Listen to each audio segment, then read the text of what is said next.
भारतीय म्हणून आपण राहिलो पाहिजे. मी पहिल्यांदा पण भारतीय, मी शेवटी पण भारतीय आहे. त्याच ठिकाणी परमपूजनीय बाबासाहेब आंबेडकर असंही सांगतात हिंदू कोड बिलामध्ये. हिंदू कोड बिल हे सगळ्या हिंदू समाजासाठी आहे. पण मग हिंदू म्हणून कोण?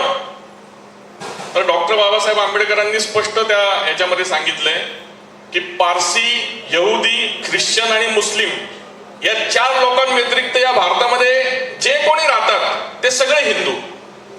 ही डॉक्टर बाबासाहेब आंबेडकरांनी हिंदुत्वाची केलेली व्याख्या हिंदू कोड बिलामध्ये. आणि डॉक्टर बाबासाहेब आंबेडकरांनी ही व्याख्या का केली?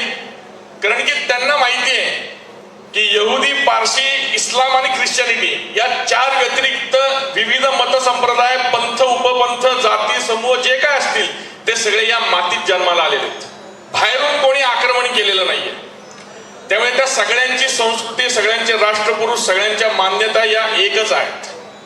आणि म्हणून डॉक्टर बाबासाहेब आंबेडकरांनी सांगितलं की या 4 व्यतिरिक्त जे कोणी असतील, मग बौद्ध असतील, शीख असतील, जैन असतील, लिंगायत असतील, हे कोणी का असे ना, त्या सगळ्यांना हिंदू कोड बिल लागू होईल. तर डॉक्टर बाबासाहेब आंबेडकरांनी केवढा उदात्त विचार केला होता. आणि कायम हीच व्याख्या हिंदुत्वाची मला भावते.